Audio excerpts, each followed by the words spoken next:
Before our very eyes, we are witnessing these signs. We are witnessing bloodshed, many earthquakes, time passing quickly. When three things appear, no good will do to a soul to believe in them then, if it did not believe before, nor earn righteousness through its faith. And he mentioned one, if the beast emerges from the earth. When it comes out, the door of Tawbah will be shut. You're either a mu'min or a kafir on that day. They will see the reality, the truth, the fact, and they will believe. They will believe. They will say, we believe, we believe. Oh, what do you believe?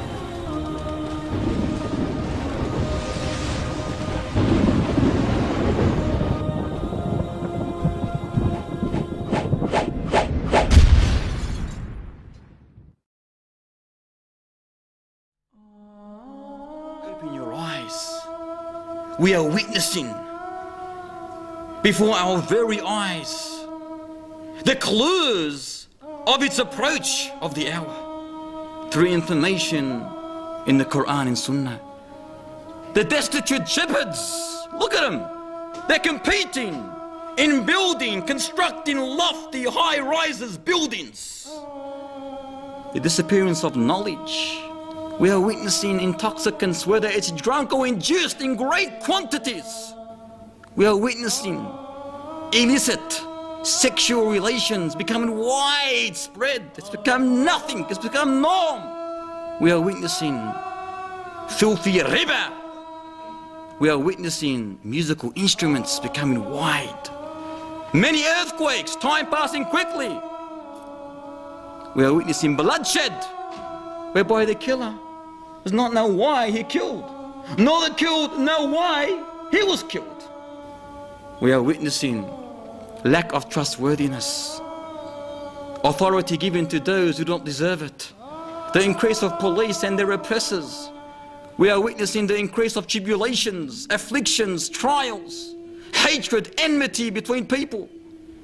We are witnessing nudity, ladies dressed in nothing, literally nothing. We are witnessing the increase in the number of ladies and the decrease in the number of men. We are fortunate to have been blessed with such details of coming events as the last hour draws nearer.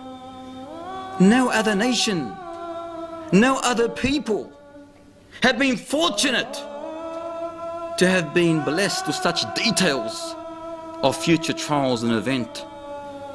However, before our very eyes, we are witnessing these signs. They testify with certainty that we are indeed on the verge of a change. Thus, we must take this matter seriously. We must prepare our luggage for our final destination. Allah Ta'ala says in Surah Al-Anbiya, اقترب للناس حسابهم وهم في غفلة معرضون. Draws near to mankind is their reckoning, is their destruction, yet they turn away in heedlessness. They hear these signs, we are hearing them tonight, but we turn away tonight and say, alhamdulillah, another lesson, just another lesson. But it's not just another lesson. If you take it as another lesson without application, you're wasting your time. It must move yourself, make you move, make your body change, live differently from tonight. إِنَّهُمْ يَرَوْنَهُ بَعِيدًا وَنَرَاهُ قَرِيبًا. They see it, the day of judgment, as a far off event. But Allah says, we see it as quite near. In Surah Muhammad he mentions, are they waiting for anything except the hour to come to them suddenly? But its signs have already come. This is Allah talking to us, brothers and sisters. Allah saying to us, what are you waiting for? Are you waiting for the major sign to come and hit you? Because there is nothing left but the major signs. Are you waiting for the beast of the earth to come and slap your face or mark your face? with the word mu'min or kafir, when this very strange, amazing, speaking, huge, hairy beast of the earth emerges? So hairy that you will not be able to tell its front from its rear, having two things that were owned, possessed by two previous prophets, the rin of Sulaiman and the rod of Moses. When it comes out, this beast won't give you a chance. It won't give you a chance. You're either a mu'min or a kafir on that day. As soon as the people see this beast, they'll be terrified. But where are they going to hide? They cannot hide. This is a major sign decreed by the Almighty Lord. When it sees the believer, this speaking beast, it will adorn the believer's face by writing the best word that can ever be written. It writes on his face, mu'min, believer. What a beautiful word. A sign of humbleness, submissiveness, devotion, motivation, obedience to the Almighty Lord. Isn't this what we want? Do you not want the beast of the earth to mark your face with mu'min? Because that word mu'min will end up being eternal salvation for you. If we only understood what the word believer meant. But are we believers? Question yourself. And when it sees the disbeliever, it will destroy his face or her face. And this is not symbolic or metaphoric, it's reality, it's genuine. It will destroy the disbeliever's face by writing the dirtiest, the worst word that can ever be written. Kafir, a sign of infidelity, disbelief, filth, a sign of dirt. Is that what we want? A'udhu billah. If this beast comes out, the door of repentance is closed. Once it comes out, you cannot say no more, Allah, I believe, please put mu'min here. No, it's too late. Likewise, another sign that if it emerges, no good will do to the soul to believe in it then, is the sun rising from the place of its setting, the west. When they see the sun coming from the west, they will say, we believe. But when do you believe? After you've seen reality? Where were you before? Muhammad asked Abu Dhar, Ya Abu Dhar, do you know where the sun goes when it sets? He said, I do not know, O Prophet of Allah. He said, it travels until it prostrates itself beneath the throne of the Almighty Lord, seeking permission for it to rise again. This is every single time. When the sun sets, every single time, it seeks permission. Ya Rab, can I rise or not? And Allah will allow it to. But a time will come when Allah will say, go back from where you came. And that will be the day, as the hadith mentions, that no good will do to a soul to believe in it then, if it believed not before, nor earned righteousness through its faith. Where are those who joke, who take it as a mockery, as a laughter, who say it does not mean this, it means another meaning, symbolic, it's something else? Wallahi, you will not be able to benefit after you see it with your own eyes.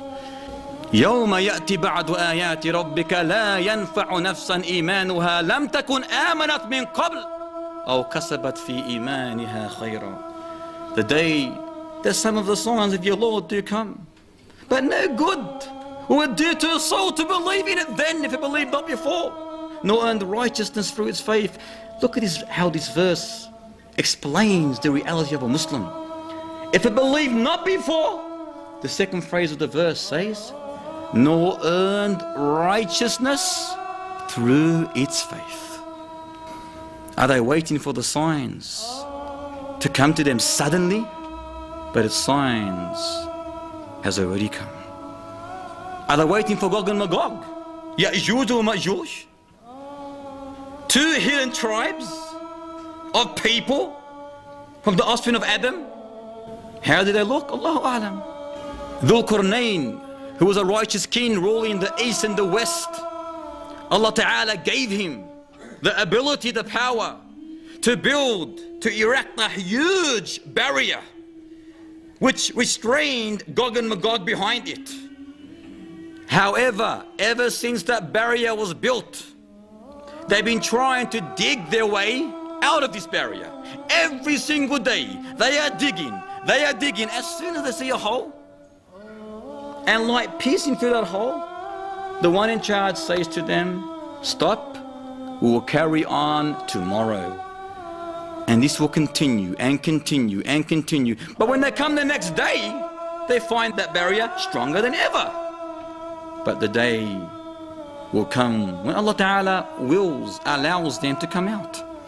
That will be the day when their leader says, after they see the light through that hole, Insha'Allah, we'll continue tomorrow. So the next day they come and see the hole exactly as they left it. So they continue digging that hole until they come out. And they ravage the earth. They harm the people. They will strike their arrows into the heavens and it'll come back with some kind of like blood on it. They will say, we have beaten the people on the earth and overcome those in the heaven. They'll go past a lake in Palestine. The first one that gets to this lake, he will start drinking. When the last one gets to this lake, he will say, there used to be water here. In other words, they would have drank all the water. It's a huge lake. This Antichrist, this one-eyed liar, he will be given 40 days, but one of those days will be like 1 year. Another would be like 1 month. A third would be like 1 week.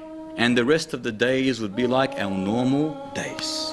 He was described as being huge, a huge man, red complexion, short curly hair, one-eyed. The other eye looks like a floating grape, Between his two eyes, written, Kafir, the dirtiest word that can ever be written. Every single Muslim will be able to read this word, literate or illiterate, except those who are not believers. He mentions, Rasulullah, that no tribulation on earth since the creation of Adam will be worse than the tribulation of this liar, of the Dajjal. He will begin by saying, I am your prophet, but there will be no prophet after me, Sallallahu Alaihi Wasallam said.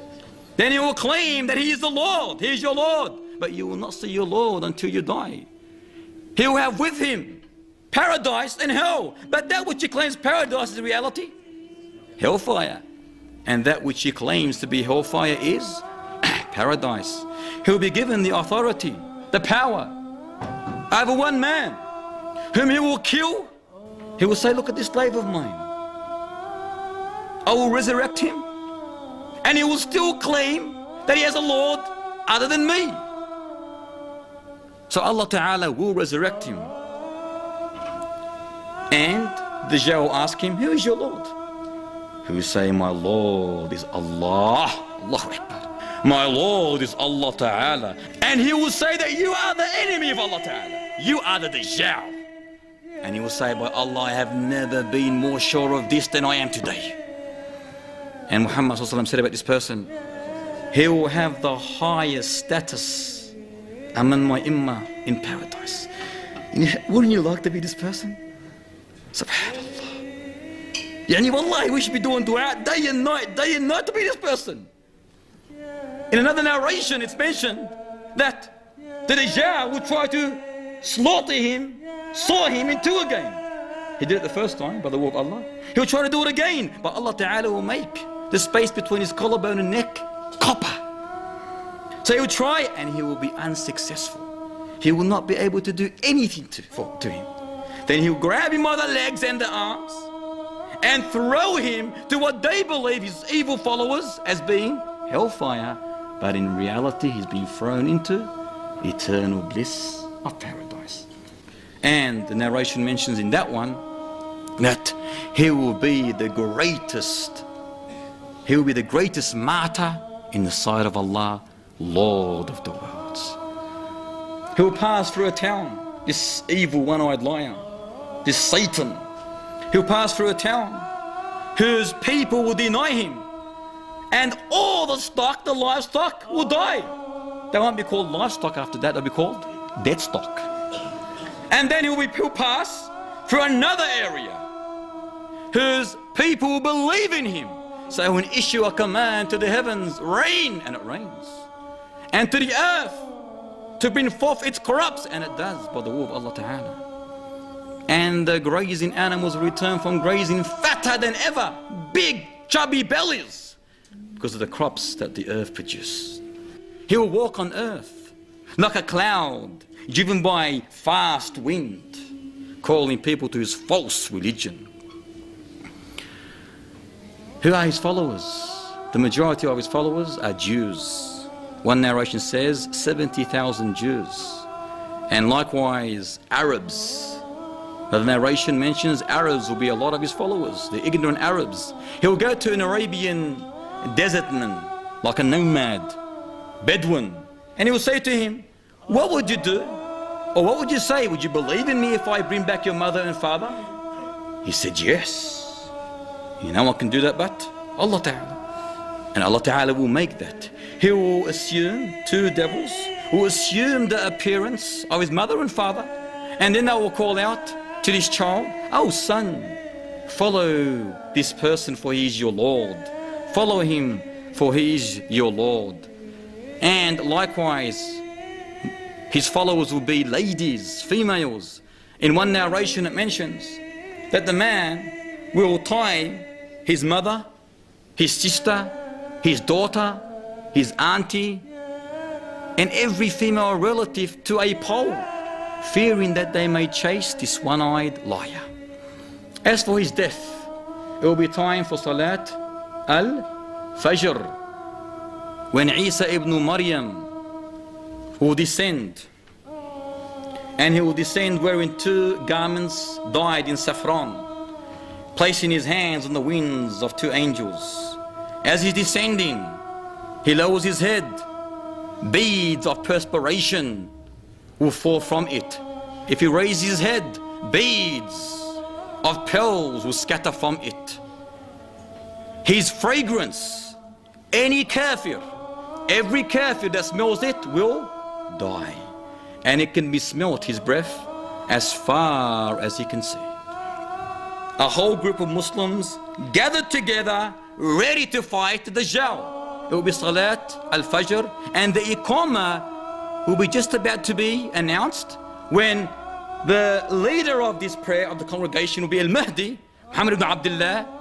He will step back when he notices Isa coming down, and he will tell Isa, please lead us in prayer. But Isa will place his hands between the shoulders of the Mahdi, and he will say, pray, for the prayer has been made or announced for you. So Al-Mahdi prays, and after the prayer, Isa alayhi salam says, open the gate will be opened, and behind that gate will be no other than this one-eyed liar with an army of Jews. And there they will be bearing, all of them, a sword and a shield. When they see this enemy of Allah Ta'ala, the Antichrist, when he sees Isa alayhi salam, he starts dissolving like salt dissolves in water, and he run away. But Isa will call out and say to him, you will not die until I strike you with my sword. So he will meet up with him on a gate called the Eastern Gate of Lad. This is all in the Middle East. And there, Isa alayhi salam will strike him with his sword, and he will die. And all the Jews, his army, will be deflated. There will be nowhere to hide, not a wall, not a tree, not a stone, not a creature, except this inanimate or animate creature will say, O Muslim, behind me is the Jew, come and kill him.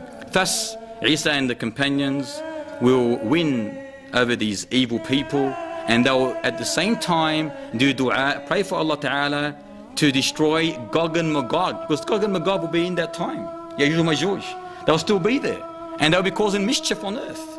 So they'll do dua, Isa will do dua, and the companions of Isa, the Muslims, that Allah Ta'ala destroys Gog and Magog. So Allah Ta'ala will send an insect that will destroy Gog and Magog by biting them on their necks, and the next day they will all perish as one. And then they'll do another dua to Allah Ta'ala, that He sends birds like the camel's necks, long birds, which will carry Gog and Magog and take them wherever Allah Ta'ala wills, and that will be the end of them. After that, peace and security will prevail on earth, whereby the lions will graze with the camels, the tigers with the cattle, the wolves with the sheep. The kids will be able to play with snakes without coming to harm. Wealth will be in abundance. No one will care about it. The rain will come down in abundance. The earth will bring forth its blessings. A single pomegranate, you know what Roman is, the Roman? Pomegranate will be eaten by a whole party, and they'll even seek shelter underneath its skin. A milch camel will supply for a whole party of milk. A cow will supply for a whole tribe, and a sheep will supply for a whole family. There will be no enmity between two persons after this, and Isa alayhi salam will not come with any new laws. Instead, he will be a follower of Muhammad sallallahu alayhi wasallam, for indeed the deen of Islam is the end of all deens. Allah Ta'ala will end every sect, every religion other than Islam. Isa alayhi salam will kill the pig and break the cross, and thus he will live for 40 years, he will die, he will be prayed on and buried by the Muslims.